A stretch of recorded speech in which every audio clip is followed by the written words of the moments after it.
Wassalatu wassalamu ala sayyidina maulana Muhammadin wa ala alihi wa sahbihi ajma'in, amma ba'da. Rabbi yassir wa la tu'assir, Rabbi tammim bil khair. Rabbana shrah lana sudurana wa yassir lana umurana wa umural muslimin wahlul 'uqdatam min lisanina yafqahu qawlana. Bisanadina al-muttasili ila imamil alimi rabbani al-faqih samadani Abi Zakaria, bisanadina al-muttasili ila imamil khatimatil hufaz al-imam Jalaluddin as-Sayyuti rahimahullahu ta'ala, wa qaddasallahu sirrahu wa adama an-nafa'a bi ulumihi wa barakatihi wa nafahatihi wa madatihi wa karamatihi fid darini, amin. Hadis nomor 6858 diriwayatkan dalam Sunan Abi Dawud, Sunan Ibnu Majah dan Imam Hakim dalam kitab sahihnya atau mustadraknya, dari Sayyidatina Umayyah bin Raqiqah. Hadis sahih. Kana lahu, adalah baginya Nabi sallallahu alaihi wasallam, qadahun min aidan, gelas terbuat dari kayu. Qadah, gelas, min aidan, dari kayu. Tahta saririhi, yang terletak di bawah ranjangnya Nabi, yang terletak di bawah ranjangnya Rasul. Gunanya ya bulu fihi, buang air kecil ya Rasul, fihi, padanya gelas kayu, bil laili, di malam hari, di malam hari. Ini bisa kita pahami dengan kondisi di rumah Nabi tidak ada WC. Di sekitar Nabi, rumah Nabi juga tidak ada WC. Maka sahabat, bahkan wanita-wanita sahabiah, kalau mau buang air besar atau kecil, pergi menjauh ke pinggir kampung, di balik-balik batu. Maka nggak mungkin kalau malam kebelet buang air kecil, pergi dulu ke hutan situ, kemudian balik sudah azan subuh, belum lagi jalannya yang gelap. Maka tuntutan seperti itu, maka Nabi buang air kecil di dalam gelas, nanti ditaruh di bawah ranjang, besok paginya dibuang. Nah, berdasarkan hadis ini, membuat WC dalam rumah itu boleh. Membuat WC dalam rumah boleh. Membuat WC dalam kamar boleh. Kenapa? Karena Nabi pernah buang air kecil yang cara ditampung di dalam rumah. Enggak pernah Nabi buang air kecil kalau enggak ditampung dalam rumah, langsung di kasur begitu, itu enggak ada. Yang ada itu Nabi bangun, Nabi sediakan tempatnya, nanti dibuang pagi. Berarti Nabi pernah melakukan istinja dalam rumah, membuang air kecil dalam rumah. Nah, kalau demikian yang dilakukan oleh Nabi, maka WC di dalam rumah itu boleh. Nah, bukan berarti kita satu rumah, satu atap dengan setan. Rumah WC kan rumahnya setan. Lalu kalau buat WC di rumah berarti satu atap dengan setan. Enggak begitu maknanya. Nah, kana lahu qas'ah, adalah baginya Sayyidina Rasul sallallahu alaihi wasallam nampan,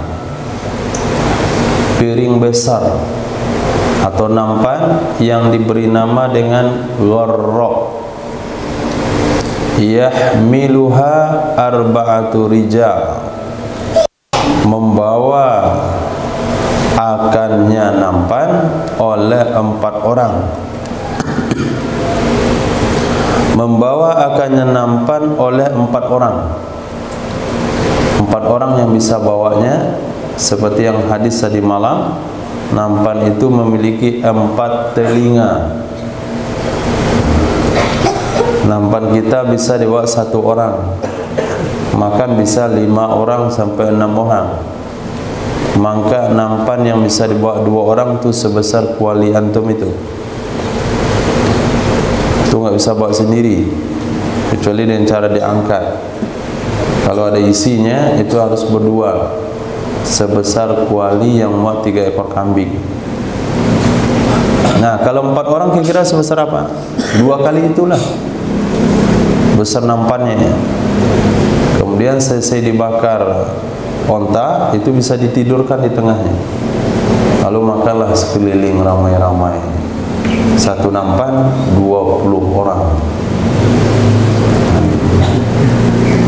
1 nampan 20 orang. Nah, kita buat nampan sebesar itu, taruh itu di tengah aula itu, ada 4 tiang. Sebesar itu kira-kira. Nanti makan di pinggirnya.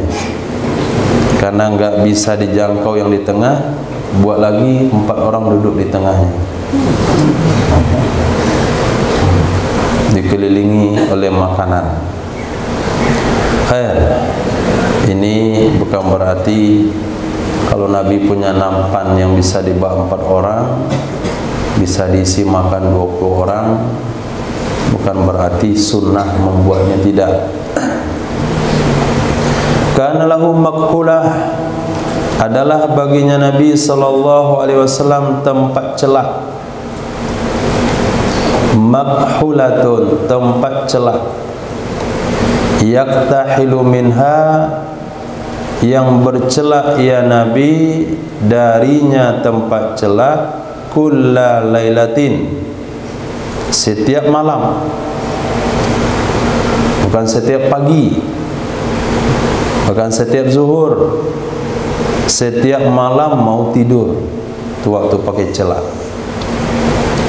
Yang paginya bekas celahnya dibuang, dibersihkan sebersih-bersihnya, jangan sengaja ditinggalkan.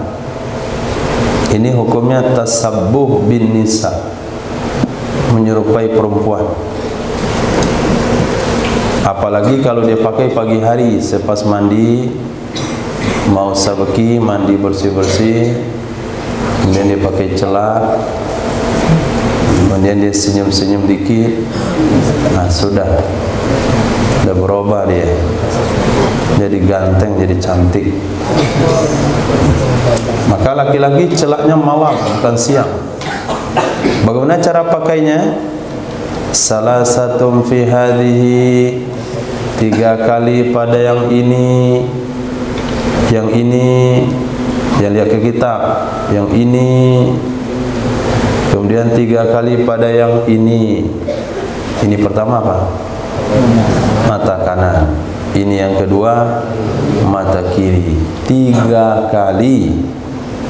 Celupkan dalam botol kayunya, jepit, tarik, celup lagi, tarik, celup lagi, ditarik 3 kali.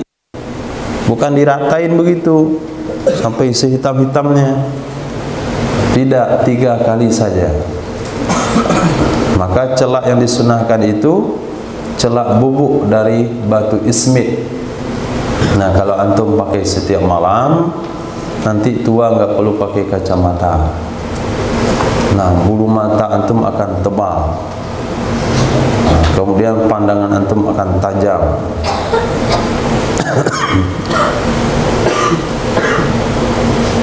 Bukan begitu maksud tajamnya. Ini kok orang lihat tuh agak ngeri lihatnya, matanya tebal bulunya. menambah wibawanya, menambah hibahnya. Sehingga sahabat itu jarang yang bisa menatap Nabi secara langsung. Di samping juga Nabi itu terbuat dari nur, dari cahaya. Jadi orang tidak mampu menatap cahaya begitu lama.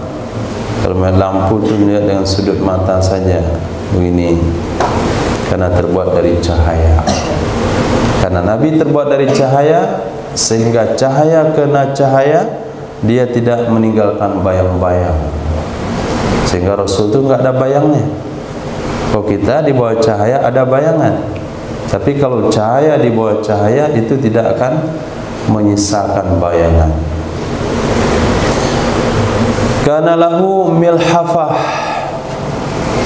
adalah baginya Nabi sallallahu alaihi wasallam itu satu selimut. Milhafatun, satu selimut. Masbughah, yang dicelup. Bilwarsi, dengan mawar. Warsi, tanaman yang kuning yang tumbuhnya di Yaman. Wars, bukan war. Kalau mawar wardi. Kalau wars itu tanaman yang kuning, gunanya untuk mewarnai pakaian, adanya di Yaman. Nah, nanti tolong Rinaldi telepon, minta kiriman tanaman itu, fotonya bukan barangnya.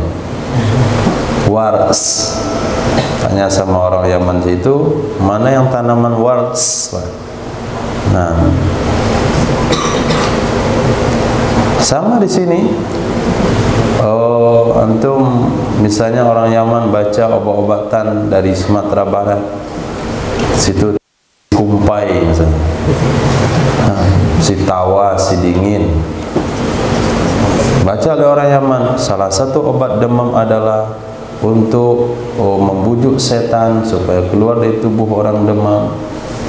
Salah satu adalah si kumpai, si tawa, si dingin. Maka kalau ada kitab Yaman akan terjemahkan si kumpai adalah nabatun fi Sumatera Barat. Nah, itu terjemahannya, sebuah tanaman yang ada di Sumatera Barat. Nggak akan bisa orang menerjemahkan mana si kumpai yang sebenarnya. Nah, begitu juga wars, terjemahannya adalah sebuah tanaman yang ada di Yaman yang fungsinya itu untuk mewarnai pakaian. Jadi kalau pergi ke Yaman antum beli tanaman tersebut untuk contoh. Kemudian za'faran. Za'faran juga sejenis tanaman yang menghasilkan warna kuning. Jadi selimut Nabi yang asalnya putih, bahan dasarnya putih, dicelup dengan warna kuning. Wars, tanaman menghasilkan warna kuning. Za'faran menghasilkan warna kuning.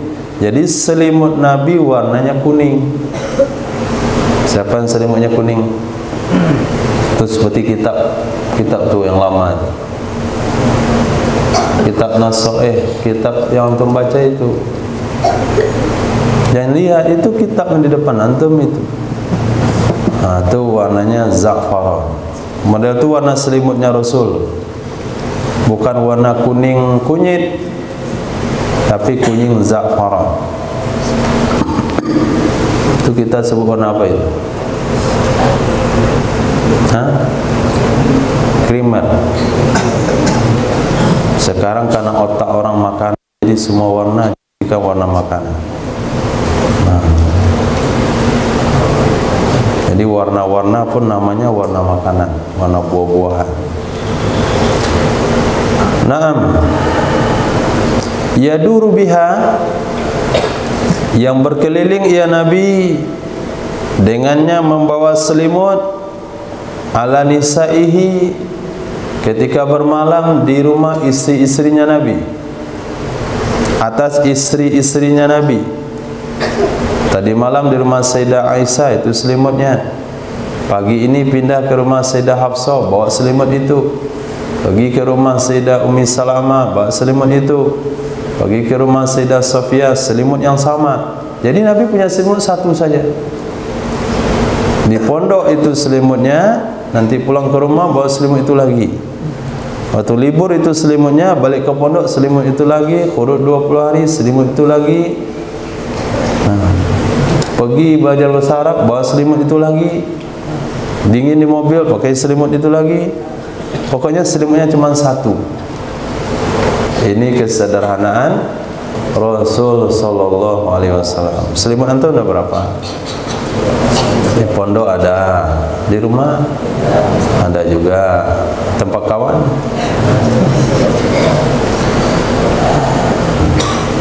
Fa idza kanat lailatu hadhihi, maka apabila adalah malamnya istri yang ini, rasyadha bil ma, menyemprot ya Nabi akannya selimut dengan air. Tadi malam sudah dipakai selimut itu di rumah Sayyidah Aisyah. Malam ini dibawa ke rumah Sayyidah Safiyah. Maka paginya, siangnya Nabi semprot pakai air. Masukkan ke situ, kalau sekarang pewangi setrika. Kemudian disemprot, kemudian dijemur. Wangi lagi. Hilang bau Sayyidah Aisyah. Nempel bau Sayyidah Sofia. Nanti dibawa ke rumah Sayyidah Hafsah, dibuangin, dihilangin lagi bau Sayyidah Sofia. Ganti nanti dia bau Sayyidah Hafsah. Nah, itu Nabi menjaga adab. Wa idza kanat lailatu hadhi rasadha bil ma, apabila adalah malam istri yang ini Nabi menyemprotnya dengan air. Apabila adalah malam dengan istri yang ini Nabi menyemprotnya dengan air. Jadi selimut itu ternyata enggak terlalu sering dicuci, cukup cuci sekali setahun. Nah, kalau dah bau-bau dikit, isi pewangi, semprot, jemur. Kali kena itu, kena limbah. Kalau kena air limbah dicuci, itu enggak bisa disemprot-semprot. Tuh, pekat baunya. Orang Padang bilang haring bau. Haring itu kan secara Indonesia memorot, sampo orang haring.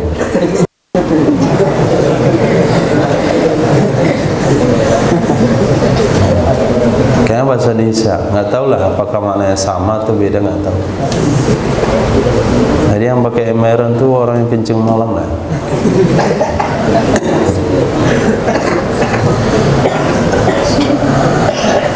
Nah, ini dapat antum hadis Nabi bagaimana cara memperlakukan selimut. Jadi enggak perlu dicuci setiap bulan. Kalau bau-bau angin-angin dikit, kasih pewangi, semprot, jemur, harum lagi. Oh, keluar lagi baunya, bau air liur, basi. Masukkan pewangi, semprot, jemur, mekar lagi baunya. Nah, kana lahu muazzinan, ada yang baginya Nabi sallallahu alaihi wasallam dua orang muazzin. Ada baginya Sayyidina Rasul dua muazzin. Ini muazzin Madinah ya. Kalau muazzin Nabi semuanya tidaklah dua. Ada lagi muazzin Nabi di Makkah, namanya Sayyidina Abu Mahzurah. Nah, Sayyidina Abu Mahzurah ini awalnya ngejek azannya Sayyidina Bilal. Ngejek awalnya. Tapi terdengar oleh Nabi suaranya bagus. Nabi panggil. Nabi ajarkan azan. Dilantiklah dia jadi muazzin di Makkah. Jadi kalau dikatakan di sini muazzin Nabi ada dua, maksudnya muazzin Nabi di Nabawi. Muazzin Nabi di Madinah ada dua orang. Pertama Sayyidina Bilal, yang kedua Sayyidina Abdullah ibni Umi Maktum al-A'ma, yang buta. Nah, Sayyidina Bilal azan subuhnya itu di tengah malam. Sayyidina Abdullah ibni Umi Maktum ini azan subuh ketika masuk waktu. Jadi azan subuh itu sunnahnya dua kali. Sunnahnya 2 kali. Pertama, azan setelah larut malam, kira-kira jam 2, atau kita sesuaikan waktu bangun tahajud jam 3.30 azan. Nah, azan pertama itu pakai as-salatu khairum minan naum. Nah, kalau azan pertama sudah pakai as-salatu khairum minan naum, maka azan kedua tidak pakai lagi as-salatu khairum minan naum. Tapi kalau kita azannya cuma sekali, hanya azan yang kedua saja, maka dianjurkan pakai as-salatu khairum minan naum. Maka Nabi bersabda, apabila kamu kedengaran azan Sayyidina Bilal, maka lanjutkanlah makan kalian. Karena azannya Bilal itu untuk membangunkan yang tidur, untuk menyuruh tidur yang sudah bangun. Jadi yang sudah tahajud dari tadi malam, maka dia akan tidur ketika Sayyidina azan, ketika Sayyidina Bilal menandangkan azan. Dan orang yang masih belum bangun, dia akan bangun pada saat itu, sampai terdengarlah azan Sayyidina Abdullah ibni Ummi Maktum. Bagaimana beliau azan sementara beliau buta? Bagaimana cara tahu masa waktu? Diriwayatkan dalam riwayat hadis adalah Sayyidina Abdullah ibni Ummi Maktum tidak akan menandangkan azan kecuali setelah mendapatkan perintah dari temannya, subuh sudah masuk. Nah, berarti azan kita itu, muazin kita lebih banyak daripada Nabawi. Masjid Nabawi di zaman Nabi muazinnya cuma 2. Kita alhamdulillah banyak muazin. Setiap hari beda orangnya, setiap waktu beda orangnya, beda iramanya, beda-beda gayanya, beda-beda bunyi suaranya. Karena lina'lihi kibalan adalah bagi sendalnya Nabi itu 2 tali. Sendal Nabi itu ada 2 talinya. Jadi kalau kita katakan sendal yang mirip dengan sendal Nabi, yaitu seperti sendal jepit, ada 2 tali ke belakang. Nah, itu yang persis atau mirip dengan sendalnya Nabi. Hanya saja sendal Nabi itu titik talinya di depan itu di tengah. Nah, titik talinya di tengah. Karena titik talinya di tengah, maka dia bukan diselipkan, tapi jari tengah dimasukkan. Jadi ada lingkaran kecil di tengah itu, pas di tengah, maka masuklah jari tengah ke dalamnya. Jadi 2 jari di sebelah kiri, di sebelah jari tengah, 2 jari di sebelah kanannya. Jari tengahnya terikat dengan buhul yang dibuat di tengah sendal. Nah, kalau kita kan enggak, kita diselip di antara jempol dengan telunjuk. Jadi 4 jari ke kanan, 4 jari ke kiri, 1 lawan 4. Jadi tidak terjadilah keseimbangan. Nah, ketika tidak terjadi keseimbangan ini menyebabkan kakinya sudah tua, mekar begini. Nah, begini kakinya sudah tua. Semakin jauh, semakin menjauh. Akhirnya jalannya begini. Dah tua, ketangkanya. Karena dari awal tidak seimbang. Tapi kalau dari awal seimbang kakinya, maka sendal seimbang, maka akan menjaga keseimbangan sampai tua. Nah, begitu fadilah pakai sendal Nabi. Nah, kalau antum mau buat sendal Nabi, buat sendiri. Sandal jepit itu dikasih lubang 1 lagi di sebelahnya, kasih tali 1 lagi, diikatkan, masukkan di tengahnya. Praktek dulu sama sandal-sandal yang hilang tuh, yang dapat sebelah, diseimbangkan, coba buat dulu. Nah, kalau mau juga pergi ke tempat orang buat sendal, pesan, tulis, buat gambarnya, tulis ukurannya, pesan sendiri, sendal Rasul. Mau tahu tempat pesan di mana? Padang ada? Ada, itu banyak tempat. Di itu ada orang. Mana orang Bukit Tinggi? Pergi ke situ cari gudang buat sendal. Nah, pesankan kawan-kawan juga untuk semua nih. Nah, traktir hadiah sendal Nabi. Naam, kibalan. Karena ada ya Nabi sallallahu alaihi wasallam min adhakin nas, orang yang paling mudah tertawa. Adalah Nabi itu orang yang paling mudah tertawa. Tapi tertawanya Nabi senyum. Wa atsiyabihim nafsa, dan yang paling bersihnya mereka, yang paling bagusnya mereka manusia, nisbah diri. Jadi diri Nabi itu yang paling bagus. Nah, nggak ada beban, nggak ada masalah dengan siapa-siapa, tidak curiga dengan siapa-siapa. Beliau senyum, tidak seperti Salafi. Nah, senyum saja Nabi, karena jiwanya tidak punya kecurigaan.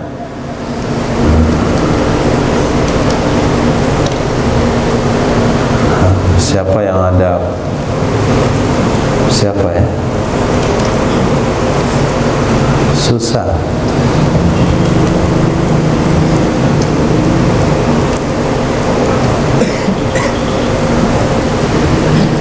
Rehan senyum. Suruh senyumnya kalau bisa.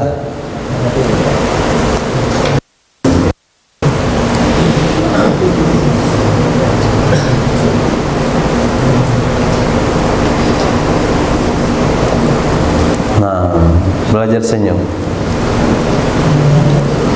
Afrah senyum.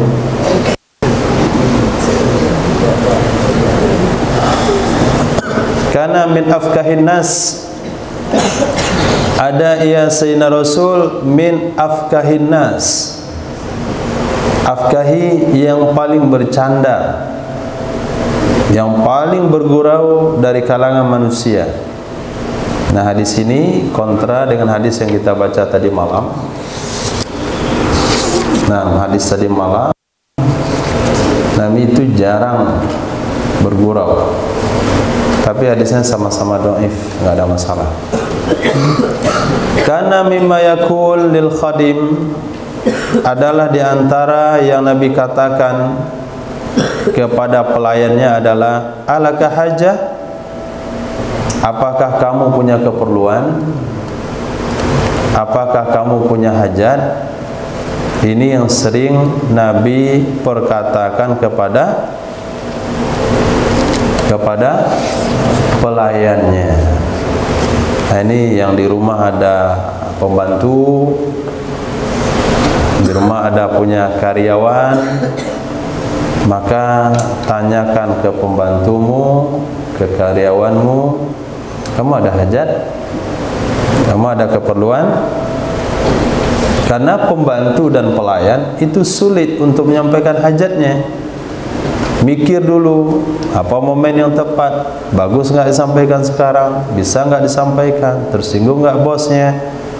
Nah, supaya pembantu tidak punya beban, sudahlah beban hajat, kedua beban menyampaikan hajat, maka Nabi sering bertanya kepada pembantunya, apakah kamu punya hajat? Ada hajat Nabi akan tunaikan. Karena naqatuhu adalah onta Rasul, diberi nama dengan Abba, wa baulatuhu, dan bigol ibu keledai. Kawinlah mereka, lahir anak Bighal. Anaknya itu lebih besar dari keledai, lebih rendah dari kuda. Nah, Bighalnya Nabi namanya Sahba, sementara keledainya Nabi namanya Ya'fur. Karena wisadatuhu adalah bantalnya Nabi sallallahu alaihi wasallam, allati yanamu alaiha, yang Nabi tidur di atasnya bantal di malam hari, itu terbuat dari Adam. Bukan Adam, tapi Adam, maknanya kulit kering. Hasuha, isi dalamnya lifun, rumput kering. Luarnya kulit kering, dalamnya rumput kering. Sunnahnya tidur pakai bantal. Ada orang-orang nggak bisa tidur pakai bantal. Belajar tidur pakai bantal kalau nggak biasa, karena sunnah Rasul tidur pakai bantal. Untuk apa tidur pakai bantal? Menjaga supaya mulut tidak dialiri oleh air lambung, oleh air maiddah. Kalau orang tidurnya nggak pakai bantal, sejajarlah dada dengan kepala. Kalau sejajar dada dengan kepala, maka air lambung bisa keluar dan menyatu dengan air liur. Kalau itu yang mengenai pakaian dan karpet, maka najis. Tapi apabila air liur keluar dari mulut orang tidur dan dia pakai bantal, air liurnya tidak najis. Kenapa? Karena air liur itu hanya keluar dari sekitaran mulut. Tapi kalau dia nggak pakai bantal, air liur itu sudah bercampur dengan air maiddah, air usus, air lambung. Nah, kalau setiap malam air lambung mengalir ke mulutnya, setiap malam mengalir ke mulutnya, maka mulutnya kena air sampah. Akan melahirkan kesan mulut bau kakui. Nah, mulut bau kakui, bau WC. Nah, kalau kamu bau WC, iyalah tiap malam di air WC. Nah, supaya menjaga kebersihan mulut, di mana mulut itu digunakan untuk baca Quran, untuk berzikir, untuk interaksi dengan Allah, dengan manusia. Kita jaga kebersihannya, jangan sampai air lambung mengalir ke mulut. Akhirnya sunnahlah bantal. Nah, bukan berarti disunahkan bantal sehingga antara leher sama punggungnya. Itu kalau pagi-pagi gini sakit leher. Nah, bantal kamu terlalu tinggi. Nah, jangan terlalu tinggi. Nah, kalau soal bantal, terserah apa yang mudah. Yuridullahu bikumul yusr. Allah menginginkan kemudahan. Bukan berarti kita juga dianjurkan menguliti kulit kambing untuk buat bantal. Jangankan menguliti seekor, itu selebar telapak tangan aja, itulah menyamaknya. Jadi kemarin buat jaket dari kulit kambing, kulit lama mesinnya, lemah di dalam itu lama, dibersihin, dikeringkan, nanti keras. Tapi kalau bersihin tinggal kulit yang utuh, dikeringkan, dia lentur.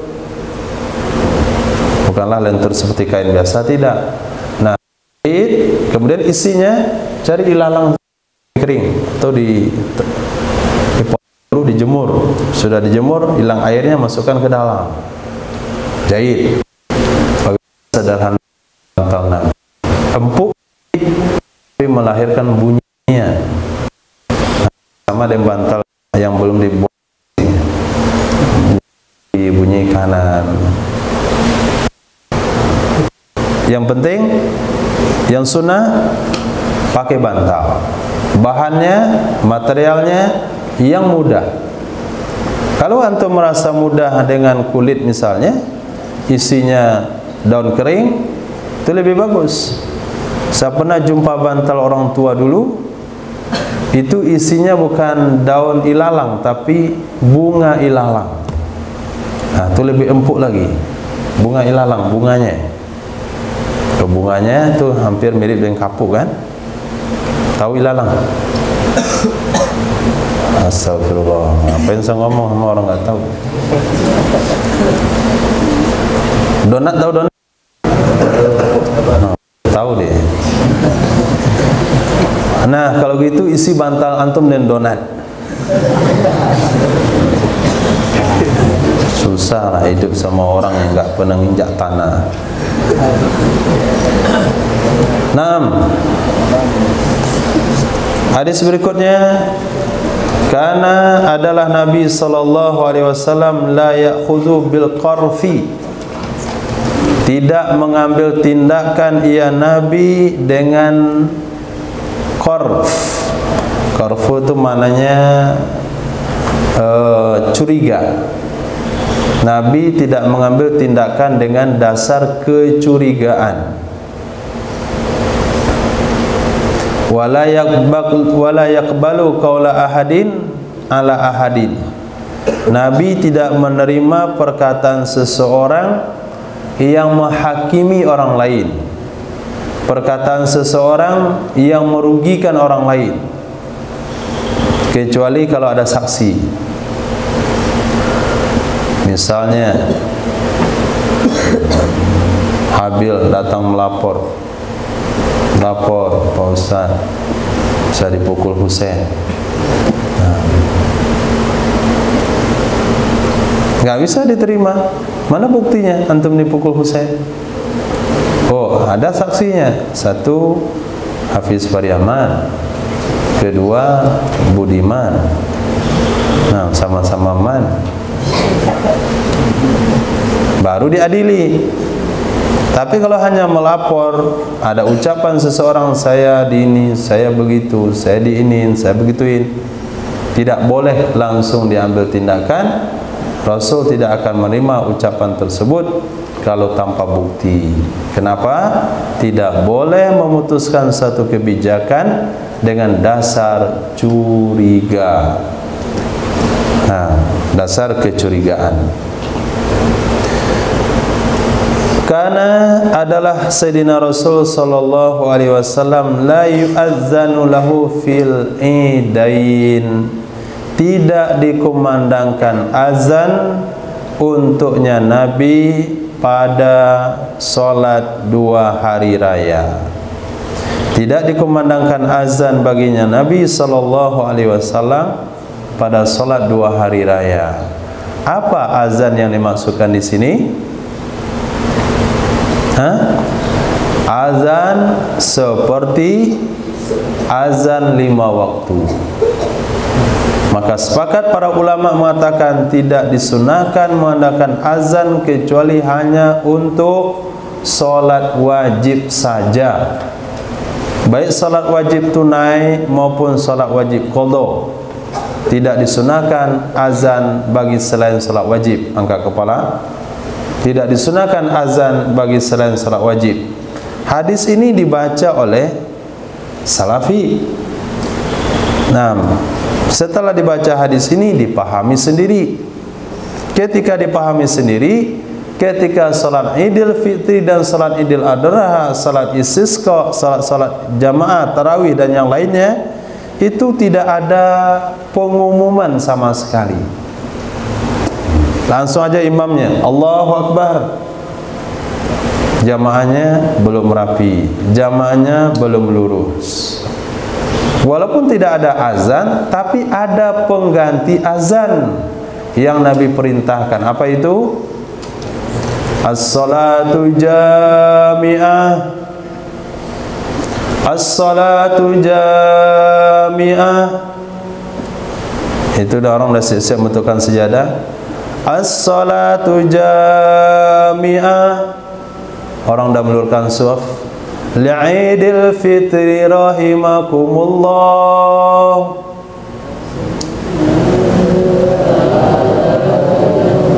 Banyak yang tinggal di tempat salafi sehingga enggak tahu jawabannya. As-salatu la ilaha illallah. Kami siap melakukan salat. Tiada Tuhan yang berhak disembah melainkan Allah. Jadi pemahamannya tidak ada azan, yaitu azan yang seperti yang kita ketahui. Parit lihat kitabnya. Azan yang seperti yang kita ketahui bukan berarti tidak ada pengumuman sama sekali.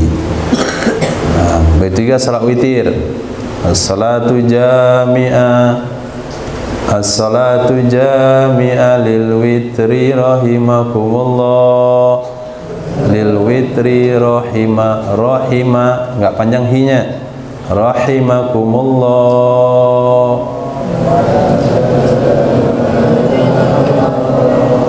Kana adalah Sayyidina Muhammad sallallahu alaihi wasallam la yakulus saum, tidak memakan bawang putih, wala basal, tidak bawang merah. Nah, nanti lihat apakah benar. Susah mengingatnya. Mana yang putih, mana yang merah. Bawang putih, bawang merah. Walal kuras, kurras. Nabi juga tidak memakan kurras. Itu bisa diartikan seledri atau bawang prai. Kuras, sejenis tanaman. Min ajli, dari karena annal malaikata, sesungguhnya malaikat ta'tihi, datang ia malaikat menjumpainya Nabi sallallahu alaihi wasallam, wa annahu, dan sesungguhnya Nabi sallallahu alaihi wasallam yukallimu Jibrila, berbicara dengan malaikat Jibril. Setelah dia baca hadis ini, lalu dia pengen mengamalkan sunnah, akhirnya gulainya enggak pakai bawang merah, enggak pakai bawang putih. Nah, sambal ladonya enggak ada bawang merah, enggak ada bawang putih. Buat rendang enggak pakai bawang merah, enggak pakai bawang putih. Gulai kambing enggak pakai bawang merah, enggak pakai bawang putih. Enggak ada rasanya. Enggak ada rasanya. Apa maksud Nabi tidak makan bawang merah, bawang putih? Disarah oleh Imam Abdul Rauf Al-Manawi, maksudnya an-nayyi, memakan mentah. Nah, Nabi tidak makan bawang putih mentah, bawang merah mentah, menjadikan lalapan bawang prai. Tidak. Tapi tidaklah Nabi, maaf, hadis ini tidak menunjukkan Nabi tidak makan yang sudah dimasak. Nabi SAW bersabda, makanlah bawang putih, bawang merah dengan keadaan yang sudah dimasak. Berarti memakan bawang putih, bawang merah yang sudah dimasak itu tidak makruh, karena tidak lagi meninggalkan bau. Makan acar makruh, dia pakai bawang mentah. Makan rendang kagak makruh, karena bawangnya sudah sangat matang. Bukan lagi matang lagi, sangat matang. Udah direbus selama 6 jam. Hadis berikutnya, karena adalah Nabi sallallahu alaihi wasallam la yakulul jarad, tidak memakan bilalang. Walaupun ada hadis yang mengatakan bilalang itu halal, tapi tidaklah setiap yang halal itu Nabi makan. Memang bilalang halal, enggak dosa, enggak dosa kalau kita makan, bahkan tidak makruh, bahkan makruh boleh. Tapi secara pribadi Nabi enggak makan bilalang. Antum ada pernah makan bilalang? Nah, enak. Nah. Bilalang boleh dimakan, tapi yang saya lihat di sebagian masyarakat bukan bilalang dimakan, anak tawon dimakan. Anak lebah yang masih ada di apanya, di sarangnya, karena terlambat diambil, akhirnya dapatlah madunya dikit, anak lebahnya banyak. Itu dikeluarkan, putih bersih, direndam. Masya Allah. Katanya enak, biar badan panas. Memang enak, tapi hukumnya haram. Nah, karena tidak ada riwayat mengatakan tawon itu bilalang. Nah, tidak ada riwayat mengatakan. Kecuali ada khilafiyah yang artikan jarod ini, ada yang artikan bilalang, ada yang artikan tawon. Lebah. Nah, jadi secara sepakat ulama mengatakan memakan anak lebah hukumnya haram karena itu serangga. Tapi kalau masih berbentuk telur, nih perhatikan baik-baik, masih berbentuk telur, belum ada bentuk anaknya, itu halal. Kalau masih berbentuk telur, kenapa? Karena seluruh telur halal. Nah, seluruh telur halal. Apakah lebah itu bertelur atau beranak? Lebah bertelur atau beranak?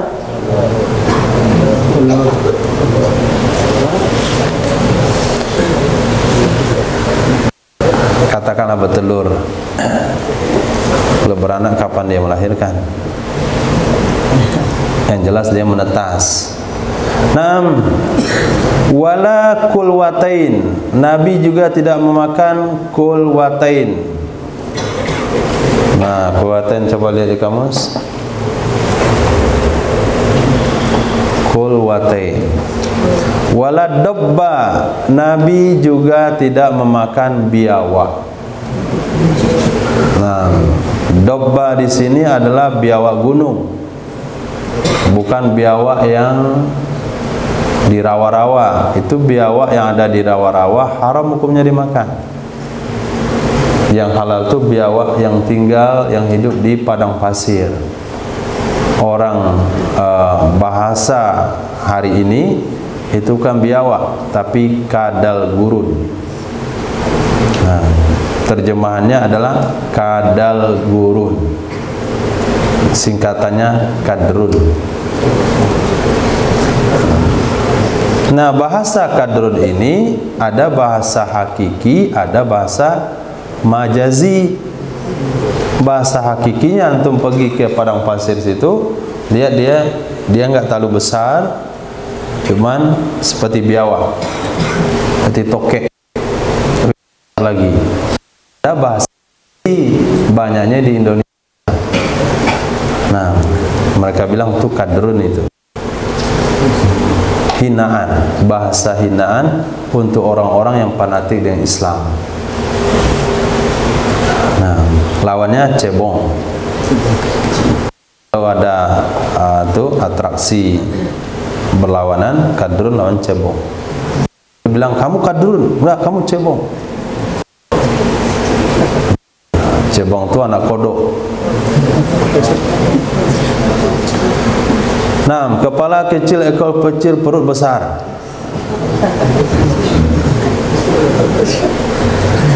Min ghairi ayyuharrimaha, dari tanpa bawa mengharamkan ia Nabi akan semuanya tadi. Jadi Nabi tidak mengharamkannya, tapi tidak memakannya.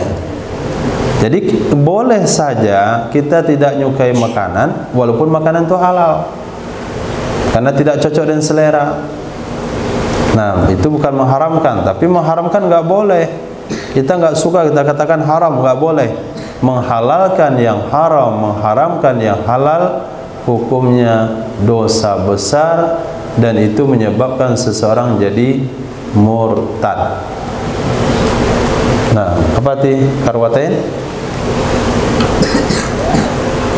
Buah pinggang. Hah? Buah pinggang. Buah pinggang? Okey, buah pinggang. Nabi enggak makan buah pinggang. Buah pinggang siapa? Buah pinggang kambing, buah pinggang ayam, buah pinggang sapi. Nabi enggak makan. Berarti Nabi makan hati. Hati Nabi makan jantung. Tapi Nabi enggak makan buah pinggang. Nah, kalau waten cocok dua buah pinggang karena dia dua. Karena ada ya Nabi sallallahu alaihi wasallam la yakulu muttaqian, tidak makan ya Nabi hakadan bertekan. Bertekan maksud di sini ada dua makna kata ulama. Bertekan pertama maknanya bersandar. Jadi jangan makan bersandar kecuali ketika sakit, dirawat di rumah sakit. Itu apa boleh buat? Ini dia bersandar, disuapin oleh keluarga, makan bubur. Bersandar tu pun susah lewatnya. Keluar buburnya di mana-mana. Nah, itu uzur. Tapi kalau sehat jangan makan bersandar. Takutnya nanti enggak bisa berdiri lagi. Maka dianjurkan makan tu agak menekuk ke depan supaya perut tu terhimpit sehingga diisi sedikit merasa penuh.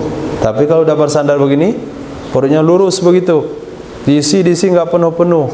Enggak penuh-penuh. Pas berdiri keluar di atas. Nah, jadi mana cara makan afra? Angkat kaki kanan, dirapatkan ke perut supaya dia agak kecil. Separuh untuk sepertiga untuk makanan, sepertiga untuk angin, sepertiga untuk air. Nah, wala yata'u akibahu rajulani, wala yata'u akibahu, dan tidak menginjak atau melangkah di belakangnya Nabi oleh dua orang. Tidak menginjak, tidak melangkah di belakangnya Nabi oleh dua orang. Apa maksudnya? Nabi tidak punya bodyguard. Nabi tidak punya pengawal. Kalau Nabi jalan, itu tidak ada dua orang yang berjalan di belakang Nabi untuk mengawal Rasul sallallahu alaihi wasallam. Hari ini umat Nabi Masya Allah di pagar begitu, pagar sini, kawal di belakang, kawal di depan, pakai mobil anjing gila, wow. Artinya minggir, ada orang berbahaya lewat, minggir. Nah, itu sama sekali tidak sesuai dengan sunnah Sayyidina Muhammad sallallahu alaihi wasallam. Bahkan riwayat yang kita baca beberapa bulan yang lalu bahasanya Sayyidina Rasul sallallahu alaihi wasallam kalau berjalan itu memberikan bagian depan untuk sahabat. Sahabat jalan di depan Nabi dan Nabi memberikan punggungnya untuk para malaikat. Jadi Nabi jalannya di belakang sahabat. Ini menunjukkan Sayyidina Rasul itu orangnya tawadhu', merendah diri. Yang tersinggung ada orang di jalan di depan kita, nah, yang merasa bangga atau angkuh kalau ada orang berjalan di belakang kita seperti layaknya pengawal. La yakulu, kana la yakulu adalah Sayyidina Rasul sallallahu alaihi wasallam tidak makan dari hadiah. Nabi tidak makan dari hadiah. Bukan berarti hadiah haram bagi Nabi. Halal Nabi makan hadiah, yang haram adalah sedekah dan zakat. Hatta ya'mura, sehingga memerintahkan ia Nabi sahibaha, pemiliknya hadiah, ayyakula minha, bahwa dia makan darinya hadiah. Nah, kalau ada seseorang berkunjung ke rumah antum membawa hadiah dan dia langsung duduk di sana, maka bukalah hadiah tersebut, minta dia makan lebih pertama sekali. Nah, bisa saja dia membeli hadiah itu belum juga pernah memakannya. Bisa saja ketika membeli hadiah itu dia pengen juga memakannya. Nah, apalagi anaknya beli kue, donat, Masya Allah, kata anaknya, saya mau juga, nanti di rumah situ kita makan. Pas nyampe di situ, tuan rumah langsung simpan, nggak keluar-keluar dia tadi. Tamaknya roti kita tadi mana? Maka mungkin malu jadinya. Nah, mungkin malu. Jadi kalau ada orang buat hadiah, itu hadiah itu langsung dihidangkan di depan orang yang membawa tersebut. Karena Sayyidina Rasul SAW tidak makan hadiah, sehingga meminta pemilik hadiah itu makan lebih awal. Bukan Nabi curiga, Nabi diracuni, tidak. Bukan soal itu. Nah, tapi soal adabnya bagaimana. Masa dia yang melihat, dia yang membeli, dia yang membawa, kemudian dia nggak dapat. Nah, kecuali kalau dikatakan, saya juga sudah punya 1 bungkus, itulah lagi babnya. Nah, ini kalau tidak punya. Lisatillati uhdiyatlah. Lebih-lebih bagi kambing yang dihadiahkan kepada Nabi SAW. Artinya masakan kambing atau kambing yang dihadiahkan kepada Nabi. Nah, kalau kita dapat hadiah seekor kambing, lalu kita sembelih, lalu kita masak, maka masakan pertama itu dihantarkan, dikirimkan kepada yang ngasih hadiah kambing. Maka dia merasa senang sekali, karena adalah Nabi SAW la yatatayyar. Nabi tidak pesimis. Nabi itu tidak pesimis. Mana tatayyar itu adalah pesimis dengan burung. Pesimis dengan burung. Karena orang-orang jahiliyah, mereka mengundi nasibnya, mengait-ngaitkan usaha dan pekerjaannya dengan burung. Bisa saja dia cari, dia lihat di halamannya, burung terbangnya kemana. Bisa saja burung yang ada di pohon diusik, kemudian burungnya terbang.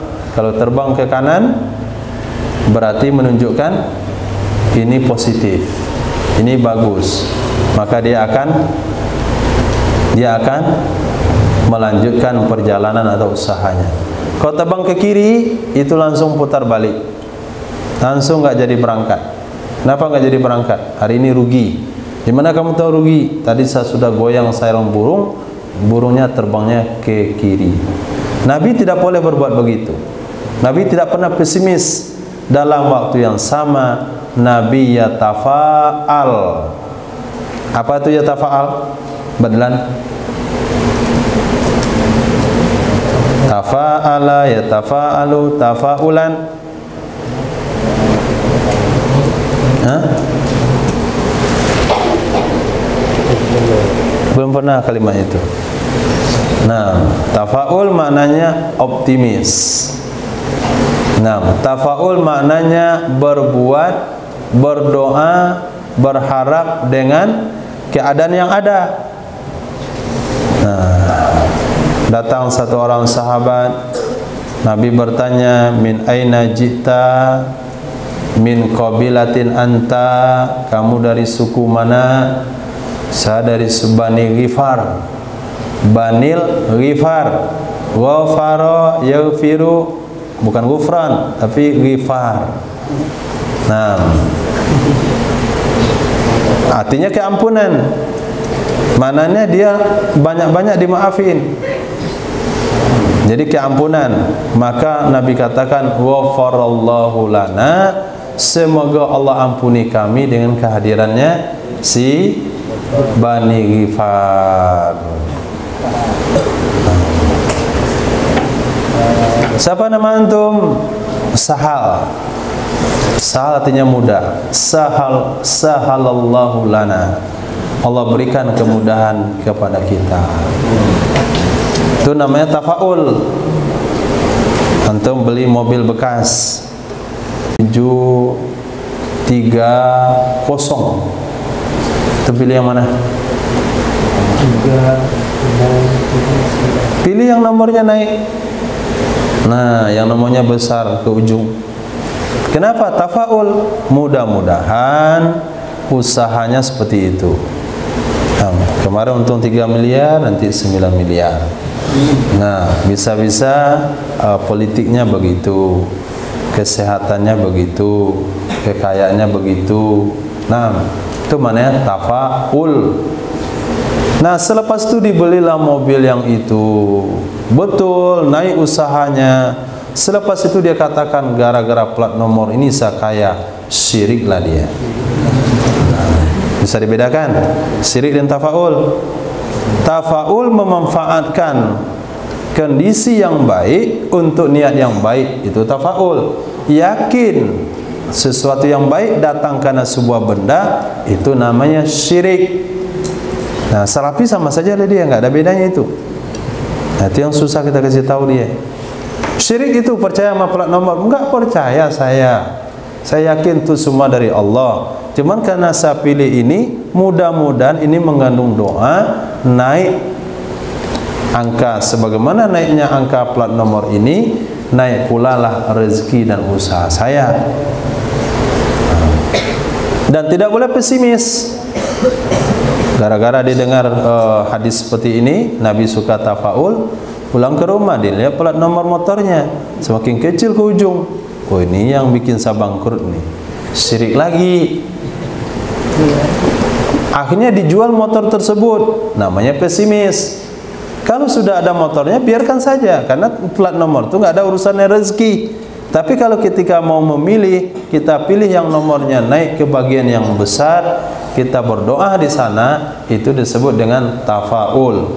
Karena Nabi sallallahu alaihi wasallam yuhibbu fi'lal hasan. Nabi suka bertafaul dengan yang baik-baik. Ya Rabb, kita datang ke sebuah masjid, nama masjidnya Darul Ghani atau Darul Ghina. Kita iktikaf itu 3 hari. Selepas kurang 3 hari di sini nih, semuanya kita jadi orang kaya. Karena kita sudah tinggal di rumah orang kaya. Seperti sahabat. Siapa nama antum? Hazan. Hazan namanya kan sedih. Hazan sedih. Kata Nabi, gantilah, jangan Hazan. Gak mau sahabat itu ganti nama. Akhirnya kata cucunya yang nomor 7, nomor 7, sampai hari ini kami kadang-kadang sedih, nggak tahu datangnya sedih itu dari mana. Mungkin karena nama kakek kami kali. Nah, nama itu juga bagian dari fi'lul hasan. Nah, dikasih namanya Maulana. Padahal belum jadi Maulana, sudah Maulana dari lahir. Itu bertafaul mak bapaknya supaya jadi Maulana. Kemudian dikasih nama Hafiz. Padahal belum Hafiz. Itu juga fi'lul hasan. Semoga anak saya jadi Hafiz. Itu disebut fi'lal hasan.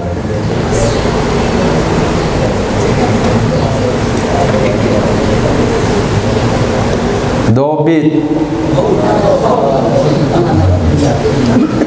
supaya hafalannya dobit. Siapa lagi?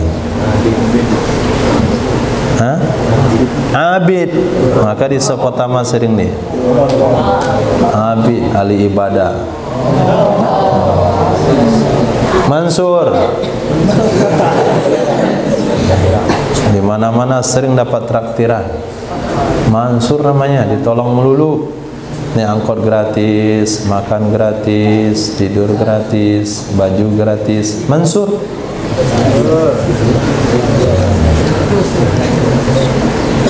Kita pernah dengar cerita Mansur? Itu kaya karena uang orang. Nah, itu Mansur, namanya berkah. Ada juga namanya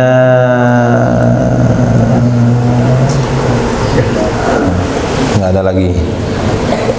Khair, insyaallah cukup. Subhanallah wa bihi, subhanallah wa bihamdika, asyhadu an la ilaha illa anta, astaghfiruka wa atubu ilaik. Subhanaka rabbil izzati amma yasifun. Wassalamun alal mursalin walhamdulillahi rabbil alamin.